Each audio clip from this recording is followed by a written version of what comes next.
कभी सोचा है कि ये जो जमीन हमारे पैरों के नीचे है, ये असल में बिल्कुल भी स्थिर नहीं है? सच तो ये है कि हम सब हर एक पल एक बहुत ही तेज रफ्तार वाली सवारी पर हैं। एक ऐसी राइड जिसका हमें एहसास तक नहीं होता। ये नंबर देखिए, 30 किलोमीटर प्रति सेकंड। अंदाजा लगाना भी मुश्किल है ना? चलिए इसे ऐसे समझते हैं। दुनिया का जो सबसे तेज फाइटर जेट है ना, ये रफ्तार उससे भी लगभग 15 गुना ज्यादा है। इतनी तेज कि पलक झपकते ही दिल्ली से मेरठ पहुंच जाएं। जी हाँ, इसी रफ्तार से हमारा प्लैनेट, हमारी धरती अंतरिक्ष में घूम रही है। मतलब जब तक मैंने ये बात कही, हम सबने स्पेस में सैकड़ों किलोमीटर का सफर पूरा भी कर लिया है। ये एक ऐसी जबरदस्त रफ्तार है जो हमेशा हमारे साथ है, पर हमें महसूस नहीं होती, क्योंकि हमारे आसपास की हर चीज भी तो हमारे साथ ही चल रही है। तो यहाँ एक सवाल उठता है, क्या हो अगर ये जो हमारा सफर है, ये अचानक एक झटके में थम जाए? ये सवाल हमें फिजिक्स के एक बहुत ही बेसिक लेकिन बहुत ही विनाशकारी नियम की तरफ ले जाता है। तो इस पूरी तबाही के पीछे का जो सबसे बड़ा विलन है ना, वो है इनर्शिया। हिंदी में इसे कहते हैं जड़त्व। देखिए, फिजिक्स का एक बहुत सीधा सा नियम है।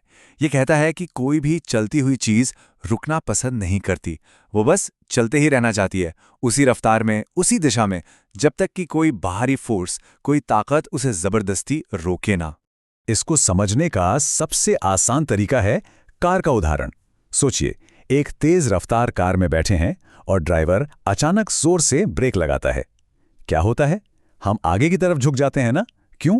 क्योंकि कार तो रुक गई, पर हमारा शरीर वो अब भी उसी स्पीड से आगे जाना चाहता है। बस यही है इनर्शिया। तो अब वो जो कार वाला छोटा सा झटका था ना, जरा उसे पूरी पृथ्वी मतलब पूरे प्लैनेट के स्केल पर सोचकर देखिए। कल्पना कीजिए कि पृथ्वी ने अचानक ब्रेक लगा दिया। जमीन तो रुक गई, लेकिन उसके ऊपर मौजूद हर एक चीज, हवा, पानी, हम सब, बड़ी बड़ी इमारतें, सब कुछ 30 किलोमीटर प्रति सेकंड की रफ्तार से आगे की तरफ उड़ जाएगा। एक पल में सब खत्म। सबसे पहले तो हमारा वायुमंडल यानी हवा, वो नहीं रुकेगी। और ये कोई आम आंधी या तूफान नहीं होगा। ये हवा की एक ऐसी दीवार होगी जो आवाज की रफ्तार से भी कई गुना तेज चलेगी। जैसा कि यहां लिखा है, हवा इतनी तेज चलेगी कि बड़े बड़े पेड़ भी उड़ सकते हैं। असल में पेड़ तो क्या, ये हवा तो पहाड़ों को भी धूल की तरह उड़ा देगी, जमीन के ऊपर की पूरी परत को छील कर रख देगी। और हवा के बाद नंबर आएगा समंदर का। इनर्शिया की वजह से दुनिया के सारे महासागर अपनी रफ्तार से आगे बढ़ते रहेंगे, और इससे पैदा होंगी ऐसी सुनामी जिनकी ऊंचाई सैकड़ों किलोमीटर होगी। सीधी सी बात है, समुद्र की सारी पानी की लहरें शहरों को डुबा सकती हैं। ये लहरें एक महाद्वीप से दूसरे महाद्वीप तक का सफर करेंगी और रास्ते में आने वाली हर चीज को हमेशा के लिए मिटा देंगी। और इस भयानक, जबरदस्त तबाही के बाद एक अजीब, मौत जैसी खामोशी। पृथ्वी अब घूम नहीं रही होगी। इसका मतलब दिन और रात का सिलसिला भी खत्म। धरती का एक हिस्सा हमेशा के लिए सूरज की आग में जलता रहेगा और दूसरा हिस्सा हमेशा के लिए अंतरिक्ष की जमा देने वाली ठंड में जम जाएगा। जीवन जैसा हम इसे जानते हैं, वो बस एक कहानी बनकर रह जाएगा।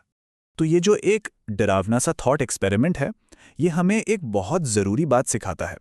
हम अपनी ज़िंदगी में जिस स्थिरता को, जिस सुरक्षा को महसूस करते हैं ना, वो असल में एक अविश्वसनीय रफ्तार और एक बहुत नाजुक संतुलन का नतीजा है। हमारी दुनिया का पूरा वजूद ही इस अनदेखी गति पर टिका हुआ है।